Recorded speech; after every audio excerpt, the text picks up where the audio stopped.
Blumenauer. I represent the Global Workers' Rights Coalition, and we're here to talk about trade with the congressman and how it affects workers' rights around the world. So, Sure. is he here and available? I actually don't. I think he's actually in a meeting at the moment. I can check real quick. Just to make Okay, sure. thank you.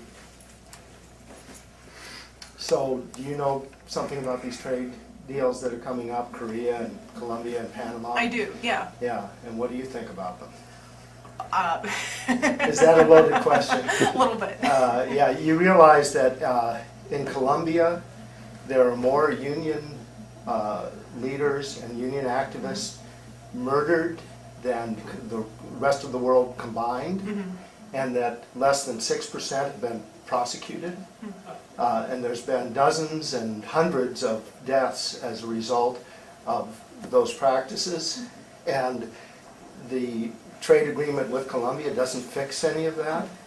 This was a Bush-negotiated trade agreement, so it has all the bad qualities of the person who President Obama was supposed to be replacing to change trade, and said in his campaign that he was going to actually redo NAFTA and CAFTA and fix these problems. The other problems with workers' rights violations are numerous from the past agreements. And in North Korea, it's sweatshops where they pay 28 to 45 cents an hour. So what's happening is these are corporate trade deals. These aren't people's trade deals. And you know, we're asking that Congressman Blumenauer acknowledge this and say he's going to oppose them until they're fair. Oh, hi, my name is Bill McGorin. I'm lobbying on behalf of U.S. workers, and it's really troubling Congressman Blumenauer's support for this Korean Free Trade Act. Since NAFTA was implemented, we've lost over 1 million manufacturing jobs, and it's estimated that 159,000 jobs in 7 key sectors of manufacturing are going to be lost because of this trade agreement. And it's just this kind of constant march of the race to the bottoms. I think that especially in these economic times with the loss of jobs and wanting to get America back on its feet, that we really need to have good jobs, and these trade agreements aren't going to accomplish that. Thank you. Thanks for coming in. Thanks. Hi, I'm a human rights advocate, and I'm here today to talk about the free trade agreements that Blumenauer is supporting.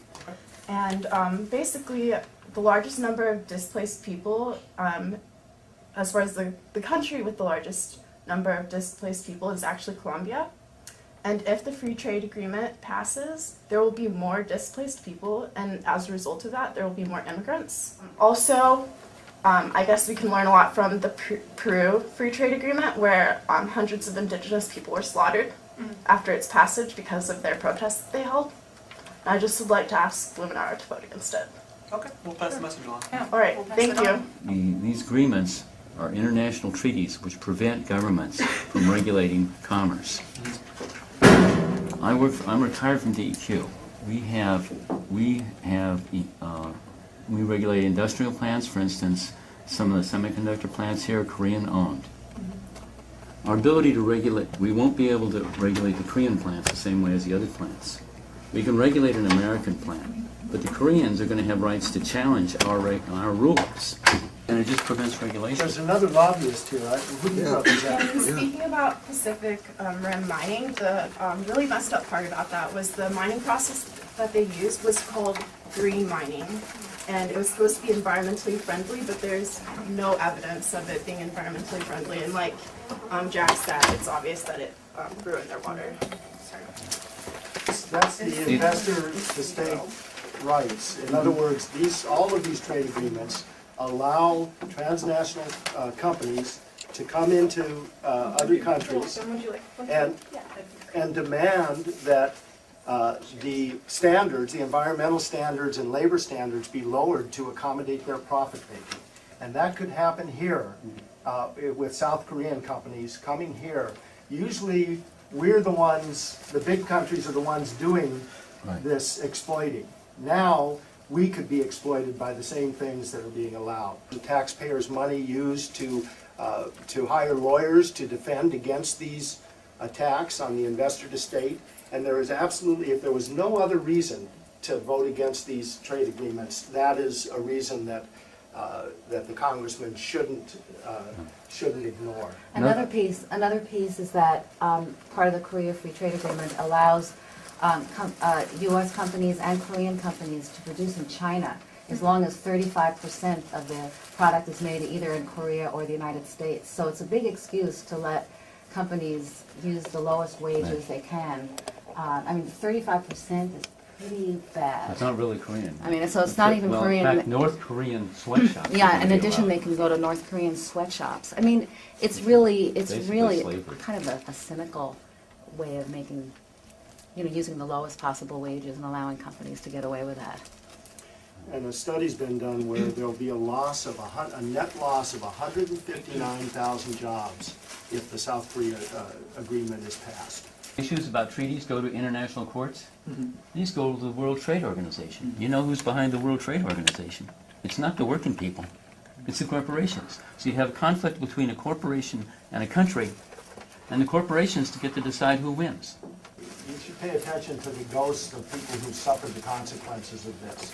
Not only working people in the United States, but indigenous people in other countries, working people, farmers in Mexico and in other countries. This same thing could happen in Panama and Colombia and South Korea. We could get these subsidized grains for our big agribusiness that could be undersold to farmers there and throw them out of their farms and with no living. And this is what's been happening with NAFTA and CAFTA, and it's got to stop.